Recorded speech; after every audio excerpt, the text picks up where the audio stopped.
ये जो पैसा दिया जा रहा है ये आपके हक का है, कोई इसको वापस नहीं ले सकता है। दोस्तों बहुत बहुत स्वागत है आप सभी का एक बार फिर से। जी हाँ दोस्तों, आज पूरे दिन की कई महत्वपूर्ण और बड़ी खबरें निकलकर सामने आ रही हैं। जानेंगे सभी खबरों को विस्तार से। तो दोस्तों खबरों में आगे बढ़ने से पहले वीडियो को एक प्यार भरा लाइक जरूर कर दें और ताजा खबरों को जानने के लिए चैनल को सब्सक्राइब भी जरूर कर लें। तो देखते हैं पहली बड़ी खबर क्या निकल कर आ रही है। उत्तराखंड में पुष्कर सिंह धामी ने ली मुख्यमंत्री पद की शपथ, बने उत्तराखंड के सबसे युवा सीएम।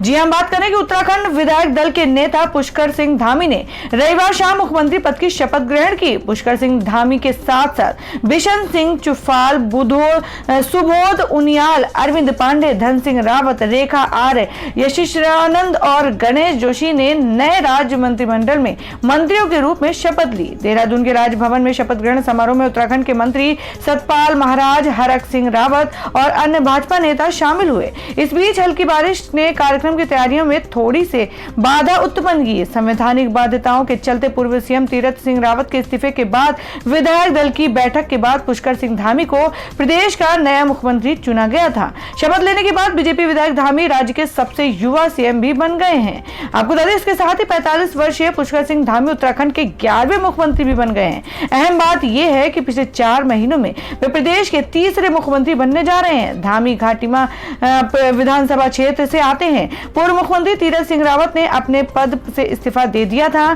जिसके बाद शुक्रवार को 57 विधायकों ने धामी को अपने नेता चुनने का फैसला लिया। विधायक दल की बैठक नरेंद्र सिंह तोमर के साथ हुई, जिसके बाद धामी को मुख्यमंत्री पद के लिए चुना गया।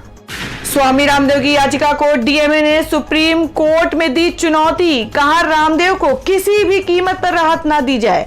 जी हम बात कर रहे हैं कि दिल्ली मेडिकल एसोसिएशन ने सुप्रीम कोर्ट में अर्जी दाखिल कर बाबा रामदेव की उस याचिका का विरोध किया, जिसमें रामदेव ने कहा है कि कोविड-19 महामारी के दौरान एलोपैथिक दवाओं के उपयोग के खिलाफ उनकी कथित टिप्पणी पर दर्ज कई एफआईआर के संबंध में कार्रवाई पर रोक लगाई जाए। रामदेव की याचिका का विरोध करते हुए आईएमए ने कहा कि रामदेव ने एलोपैथिक का अपमान किया और लोगों को टीके और कोरोना प्रोटोकॉल की अवहेलना करने के लिए उकसाया। इससे पहले सुप्रीम कोर्ट के प्रधान न्यायाधीश एनवी रमना की अध्यक्षता वाली 3 जजों की बेंच ने रामदेव को कहा था कि जो कुछ भी उन्होंने एलोपैथिक और डॉक्टरों के लिए कहा है उसे अदालत में दाखिल करें।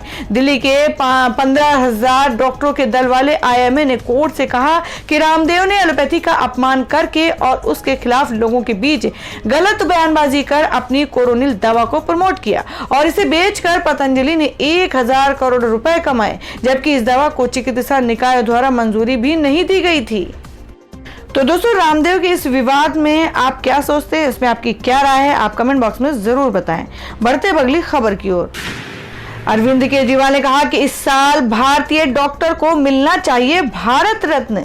जी हम बात कर रहे हैं कि देश में कोरोना महामारी के खिलाफ लड़ाई में डॉक्टरों ने सबसे बड़ी भूमिका निभाई है और खुद ठीक होते हुए भी लोगों की जान बचाने के लिए अपनी जान गंवा दी है। डॉक्टरों के इसी बलिदान को याद करते हुए दिल्ली के मुख्यमंत्री अरविंद केजरीवाल ने मांग की है कि इस वर्ष भारतीय डॉक्टर को भारत रत्न मिलना चाहिए। उन्होंने किसी एक डॉक्टर को ये अवार्ड देने की बात नहीं कही है। उन्होंने स्पष्ट किया है कि भारतीय डॉक्टर्स मतलब सभी डॉक्टर्स, नर्स और पैरामेडिक। जी आपको बता दें अरविंद केजरीवाल ने इस बाबत ट्वीट करके लिखा कि इस वर्ष भारतीय डॉक्टर को भारत रत्न मिलना चाहिए। भारतीय डॉक्टर मतलब सभी डॉक्टर, नर्स और पैरामेडिक। शहीद हुए डॉक्टर्स को ये सच्ची श्रद्धांजलि होगी। अपनी जान और परिवार की चिंता किए बिना सेवा करने वालों का ये सम्मान होगा। पूरा देश इसे देखकर खुश होगा। बता दें कि भारत रत्न अवार्ड देश का सर्वोच्च सम्मान है, जो कि व्यक्ति विशेष को अपने क्षेत्र में विशेष योगदान के लिए दिया जाता है। पिछले 1.5 साल से पूरा देश कोरोना की महामारी से लड़ रहा है और इस लड़ाई में कई स्वास्थ्य कर्मियों ने अपनी जान गंवाई है और इसी को देखते हुए मुख्यमंत्री ने प्रधानमंत्री से ये मांग की है। गौरतलब है कि भारतीय चिकित्सा संघ के आंकड़ों के अनुसार कोरोना की दूसरी लहर में तकरीबन 748 डॉक्टरों की मौत हो गई थी। सबसे अधिक डॉक्टरों की जान बिहार में गई। यहाँ 115 डॉक्टरों की कोरोना की दूसरी लहर में जान चली गई, जबकि दिल्ली में 109 डॉक्टरों ने कोरोना की दूसरी लहर में अपनी जान गंवा दी। उत्तर प्रदेश में 89 डॉक्टर, पश्चिम बंगाल में 62 डॉक्टर, राजस्थान में 43 डॉक्टर, झारखंड में 39 डॉक्टर, आंध्र प्रदेश में 38 डॉक्टर कोरोना की दूसरी लहर में अपनी जान गंवा बैठे हैं। तो दोस्तों, डॉक्टरों के लिए अरविंद केजरीवाल का ये मांग कितना उचित है, आप अपनी राय कमेंट बॉक्स में जरूर बताएं। बढ़ते हैं अगली खबर की ओर। दिल्ली में अभी भी बंद रहेंगे सिनेमा हॉल और मल्टीप्लेक्स, बिना दर्शक खुलेंगे स्टेडियम। जी आपको बता दें कि दिल्ली में कोरोना की रफ्तार बिल्कुल थम गई है। दिल्ली में मॉल, जिम, बाजार समेत सारी चीजें कुछ पाबंदियों के साथ खोल दी गई हैं। दिल्ली अनलॉक प्रक्रिया के छठे चरण में है। दिल्ली आपदा प्रबंधन प्राधिकरण विभाग DDMA ने अपने एक नए आदेश में कहा है कि दिल्ली में अब भी सिनेमा हॉल और मल्टीप्लेक्स बंद रहेंगे। सिनेमाघर, मल्टीप्लेक्स के साथ साथ थिएटर, बैंक्वेट हॉल, सामाजिक और राजनीतिक सभा, auditorium, swimming pool, school, college, spa, मनोरंजन पार्क पूरे दिल्ली में बंद रहेंगे। और वहीं DDMA ने कहा है कि सोमवार 5 जुलाई से दिल्ली में स्टेडियम और स्पोर्ट्स कॉम्प्लेक्स को बिना दर्शकों को खोला जा सकेगा। दोस्तों, अगर आप भी अपने गांव, शहर या राज्य की खबर देखना चाहते हैं तो कमेंट में अपने गांव, शहर या राज्य का नाम जरूर लिखें।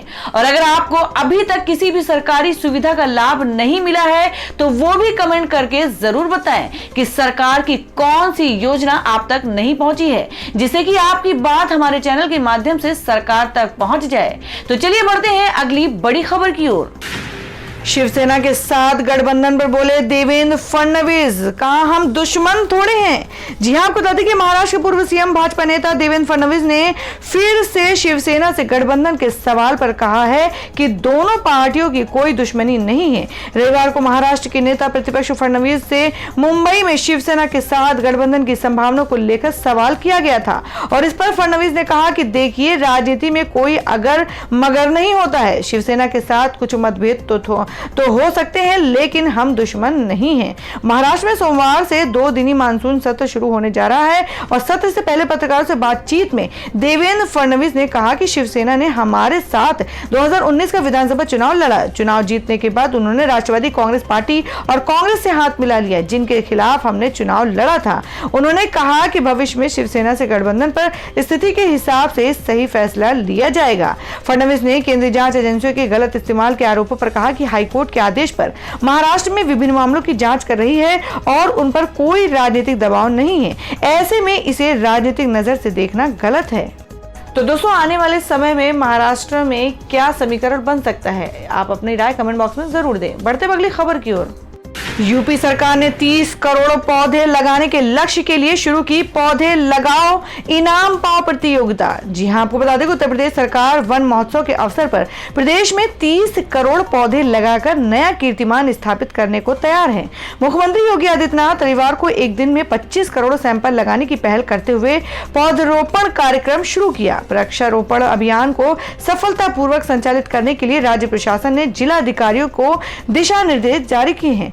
वन महोत्सव के दौरान उत्तर प्रदेश की राज्यपाल आनंदीबेन पटेल झांसी सिमरधा डैम पर स्मृति वाटिका की स्थापना किया। इसके तहत वे वहां पर बहुपयोगी पौधे, पोषक तत्वों और औषधीय गुणों से भरपूर पौधे लगाए। इनकी कुल संख्या करीब 5000 है। स्मृति वाटिका झांसी से करीब 8 किलोमीटर दूर झांसी ग्वालियर मार्ग पर पहुंच नदी के किनारे बने सिमरधा बंधे के पहुंच मार्ग पर है और इसके एक ओर बहुज नदी का विशाल जल भराव वाला क्षेत्र है तो दूसरी हॉकी के जादूगर कहे जाने वाले ध्यानचंद की विशाल प्रतिमा। इसके नाते यहाँ का दृश्य बेहद खूबसूरत है। स्मृति वाटिका इसे और मनोरम बनाएंगी। मुख्यमंत्री की मंशा पौधरोपण को जन आंदोलन बनाने की है। इसी बाबत इच्छुक लोगों को उनके कृषि जलवायु की अनुकूलता के अनुसार उनकी पसंद की प्रजातियों के पौधे निःशुल्क उपलब्ध कराए गए हैं और हर जिले के लिए अलग अलग लक्ष्य तय किए गए हैं। अब तक लोग 17 करोड़ से अधिक पौधे ले जा चुके हैं। लोग अधिक से अधिक पौधे लगाएं,